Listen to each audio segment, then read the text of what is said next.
नमस्कार। एक दिन की बात है, हस्तिनापुर के राजकुमार गेंद से खेलते खेलते कुएं के पास आ गए और जैसे ही गेंद उछाली तो गेंद कुएं में गिर गई।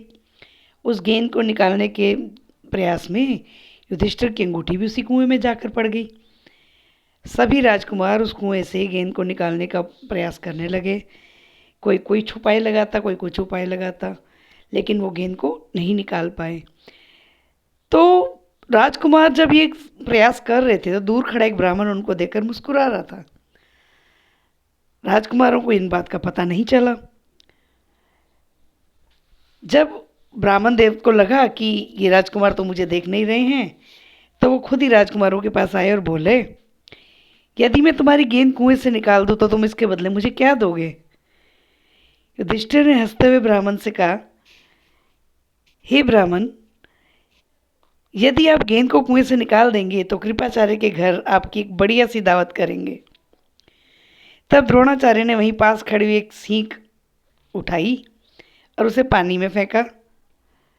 तो वो जो सीख थी, सीख यानी पतला जो होता है, पतली सी तीला, सॉर्ट ऑफ तीला जैसे जिसे बोलते हैं, वैसी गेंद को तीर की तरह जाकर लग गई। इस तरह से वो कई सीख कुएं में डालते गए और सीख एक दूसरे के साथ साथ जुड़ती चली गई। जब आखिरी सीख का सिरा कुएं के बाहर तक पहुंच गया तो द्रोणाचार्य जी ने उसे पकड़कर खींच लिया। वो द्रोणाचार्य जी मैं क्यों बोल रही हूँ, क्योंकि जो पंडित खड़े थे बनकर वो द्रोणाचार्य जी ही थे।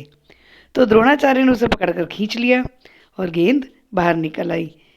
सभी राजकुमार उनके इस कर्तव्य को देखकर बड़े हैरान रह गए। फिर उन्होंने कहा कि युधिष्ठिर की अंगूठी भी निकाल दीजिए, आपकी बहुत कृपा होगी। द्रोणाचार्य ने तुरंत धनुष चढ़ाया और कुएं में एक तीर फेंका, मतलब तीर मारा, धनुष से तीर को मारते हैं, और तीर की नोक से अंगूठी निकालकर युधिष्ठिर जी को दे दी। यह देखकर राजकुमार और भी चकित रह गए।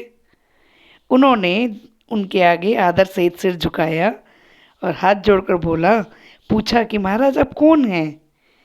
आप हमारा प्रणाम स्वीकार करें और हमें अपना परिचय दें और हमें आज्ञा दें कि हम आपकी क्या सेवा कर सकते हैं। द्रोण ने राजकुमारों से कहा, तुम ये सारी घटना भीष्म पितामह से बताकर मेरा ये परिचय जान लेना।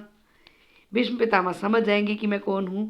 राजकुमारों ने जब अपने पितामह को सारी बात बताई तो वो समझ गए कि जरूर ये आचार्य द्रोण ही होंगे, और उन्होंने निश्चय कर लिया कि अब से राजकुमारों को अस्त्र शस्त्र की विद्या द्रोणाचार्य जी ही पूरी कराएंगे।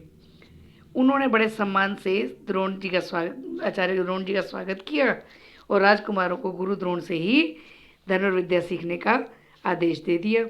कुछ समय बाद जब राजकुमारों की शिक्षा पूरी हो गई तो द्रोणाचार्य ने उनसे गुरु दक्षिणा के रूप में क्या मांगा मालूम? पंचाल नरेश द्रुपद को बंदी बनाकर लाने के लिए बोला। अपने गुरु की आज्ञा पाकर पहले दुर्योधन और कर्ण ने द्रुपद के राज्य पर धावा बोला, पर द्रुपद भी बहुत वीर राजा था तो वो उससे हार कर वापिस आ गए। तब द्रोण ने अर्जुन को भेजा। अर्जुन ने पंचाल नरेश की सेना को नष्ट करके राजा द्रुपद को उनकी मंत्री से बंदी बना लिया और आचार्य द्रोण के सामने लाकर खड़ा कर दिया। द्रोणाचार्य ने द्रुपद से कहा, हे वीर, तुम किसी प्रकार की विपत्ति की आशंका न करो। बचपन में तुम्हारी हमारी मित्रता थी, हम एक साथ बैठते उठते खेलते थे, किंतु जब से तुम राजा बने तो तुम धन संपत्ति के घमंड में आकर मुझे भूल गए और मुझे अपमानित किया। तुमने कहा था कि राजा ही राजा के साथ मित्रता कर सकता है, इसलिए मुझे युद्ध करके तुम्हारा राज्य छीनना पड़ा। लेकिन मैं तो आज भी तुम्हारे साथ मित्रता करना चाहता हूँ, इसलिए आधा राज्य तुम्हें वापस दे देता हूँ, क्योंकि मेरा मित्र बनने के लिए भी तो तुम्हें राजा होना ज़रूरी है। मित्रता तो बराबर वालों में ही हो सकती है ना। ऐसा व्यंग किया गुरु द्रोणाचार्य जी ने, जो द्रुपद को अच्छा नहीं लगा। तो इस तरह से द्रोणाचार्य जी ने द्रुपद से अपना अपमान का बदला ले लिया और फिर उन्होंने द्रुपद को बड़े सम्मान के साथ वापस विदा कर दिया। इस प्रकार राजा द्रुपद का अहंकार तो चला गया, लेकिन द्रोण के प्रति उनकी घृणा और भी बढ़ गई। किसी के अपमान के ठेस लगने पर जो पीड़ा होती है उसे सहन करना बहुत ही मुश्किल होता है।